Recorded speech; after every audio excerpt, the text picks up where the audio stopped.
Hi! This is my first mini vlog and finally, nakagawa na rin ako. And this time, we're craving for something food. And pupunta na kami ng Buendia para puntahan yung nakita ng sister ko sa TikTok na sikat and masarap daw na pagkain. And kasama ko dito mga sister ko and yung asawa ng ate ko. Ayan siya. Nauna pa sa akin mag-vlog yan kasi ako napakatamad ko mag-edit at mag-vlog. Pero nauna pa yan yung magandang yan. Maganda ka ba? Napansin ko, pare-para silang naka-crocs. Ako hindi. Ang mahal naman kasi ng original niyan, hindi ko pa afford. And dito, napansin na nga namin na malolobat na yung camera. So, kailangan na namin bumalik para kunin yung other camera for backup.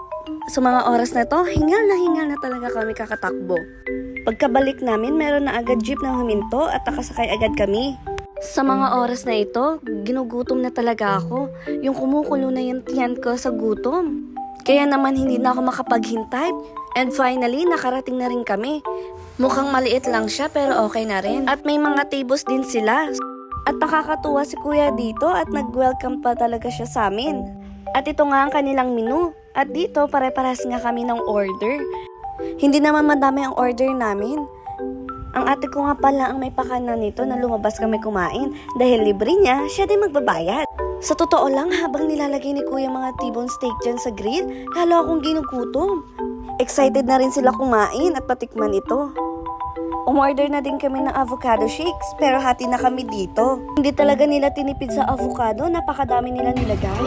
At ito nga si kuya, nagpakitang gilas pa. Ayan, umuusok-usok, umaapoy-apoy pa. Napakagandang panoorin. Pati nga pala ang kapatid ko, naa-amaze pa. At patapos na rin tong aming shake na in-order. Maliit nga lang pala tong store nila, pero may mga table sila sa labas. And sa oras na to, parami na nga ang pumupunta at bumibili kay kuya. Baka nagtataka kayo bakit walang video, pero nahihiya pa kasi ako dahil first time ko palang mag-vlog. Hayaan nyo kapag kumapal na lalo ang mukha ko, videohan ko lahat ng pwedeng videohan. Pero honestly, one of the reasons kung bakit hindi matuloy-tuloy ang vlog ko dati dahil nahihiya ako. Pero ngayon, kailangan ko nang ma-overcome yung hiya ako. And excited na nga ako tikman itong shakes na binili namin. Ang sa sister ko nga pala and sa asawa niya is mango shakes. Sa amin yung avocado shake. Pahirapan pa nga magbukas, parang ayaw pa magpainom. Siyempre, ako dapat unang titikim nito. Masarap yung lasa niya. Lasang-lasa talaga yung avocado. Kung i-rate ko siya, 10 of 10. And ito na, dumating na yung order namin. Amoy pa lang, napakasarap na at napakabango. Ibang steak nga pala ang order namin. May kasama siyang Hungarian, eggs, and unlimited rice and gravy. Hindi na nga ako makapaghintay tikman to dahil kanina pa ako ginugutom. Bago mag-start kumain, kay ramdam namin para kaming mga food vlogger.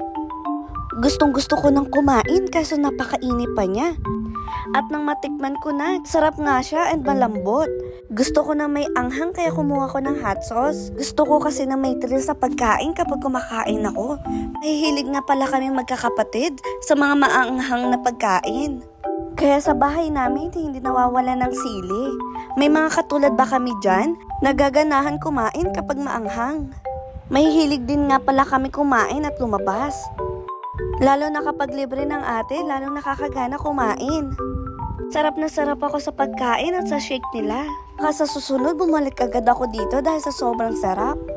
For only 200 plus, meron ka ng unlimited rice and gravy. May kasama na rin tong Hungarian sausage and egg. At sulit na talaga siya para sa akin. Panalo talaga ang lasa. At wag na nga kayong mahiya. Pumunta na nga kayo at tikman ang napakasarap nilang steak at shake. Oo nga pala, dalawa nga pala kaming nagvo-vlog, kaya ayan, tinutulungan ko sa mag-video. Hindi pa rin nga ako tapos kumain, humirit pa nga ako ng isa pang rice. Kahit sino naman, mapapa-only rice talaga. Sarap na sarap talaga ako sa food nila, lalo na sa gravy, sobrang lasa. Hindi ko na alam kung ilang beses ko na ba nasabi to. Hindi nga po pala to sponsor, gusto ko lang po i-share sa inyo kung gaano siya kasarap. Hindi naman halatang napasarap talaga ang kain ko dahil pati pa ako napataas ko pa. Kaya kayo, maghanap na kayo ng makakasama at kumain dito. Dahil swak na sulit talaga to para sa inyo. Makikita nyo nga pala to sa 1848, Ramos Street, Barangay 46, Pasay City. Natapos na nga ako kumain, natapusog talaga ako. At ito na nga, nagpaalam na ako kay kuya. At pauwi na nga kami nito at dala-dala ko pa rin ang avocado shake.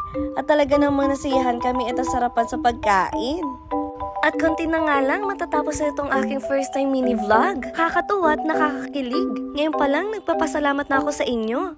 Kaya naman, see you on my next vlog.